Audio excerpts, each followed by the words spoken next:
So if you're the sort of person like me that tends to sort of zone out a little bit in a message, I'm going to give you my top tips for getting restful sleep right at the front end of this message. So tip number one, if you're ready, is to have really firm structure around sleep. You gotta, if you're struggling with sleep and if you're struggling with mental health, you're going to be struggling with sleep because there's a very clear interrelation of the two things. People that are struggling with depression, with anxiety, with anger management, with voices, whatever, very often have poor sleep. And we'll talk a little bit about why that might be later on.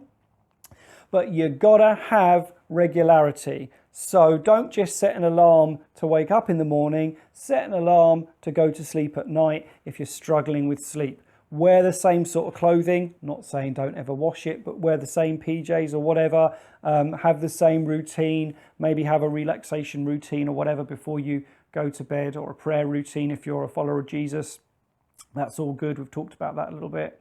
So that's number one tip, regularity. Your brain, your body likes to know when things are going on, and it helps to program the sleep response and the environment of the bed as well. So that's one tip. My second top tip for sleep is just to have a cool bedroom.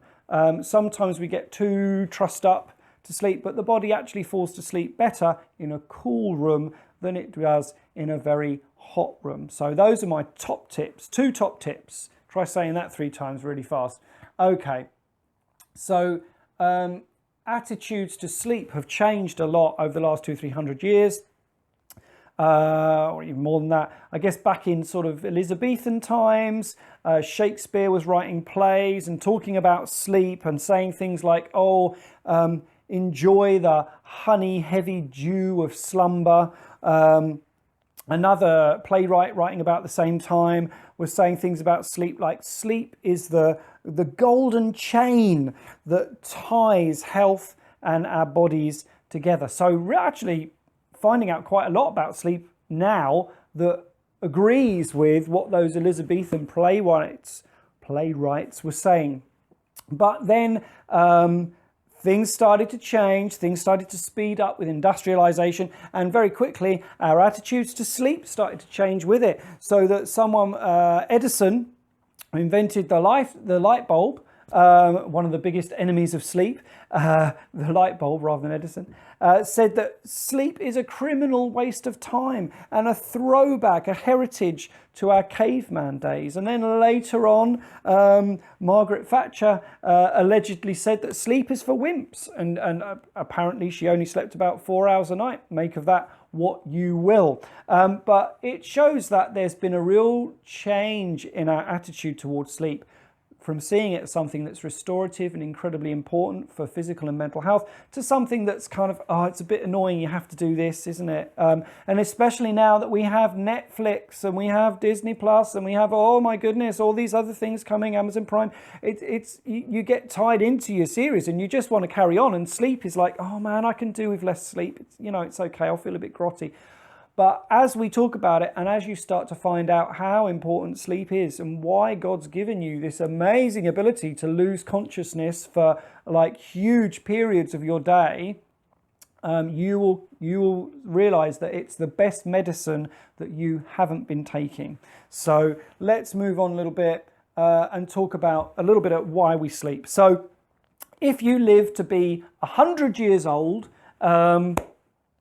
you will have spent 36 years of your life asleep. 36 years immobile and to all intensive purposes like a dead person. So why on earth would God make you like that? Well, lots happens when you're asleep. In fact, some bits of your brain are more active when you're asleep than when you're awake. Things like information processing happens, laying down new memories, the brain kind of runs through a clearance program, if you like, when you're asleep. Memory consolidation, yep, for sure. Toxin clearance happens. Tissue repair as your body lays down human growth hormone to repair all the little bits of damage that's been done to your cells while you're awake.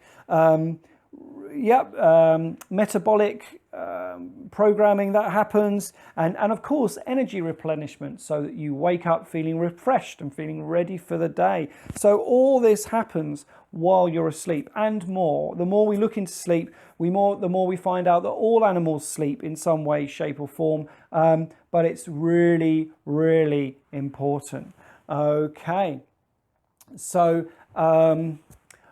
next, we're going to talk a little bit about why it is that when people are depressed and when they're perhaps mentally unwell, that it has big effects on their sleep and they sometimes feel tired all the time.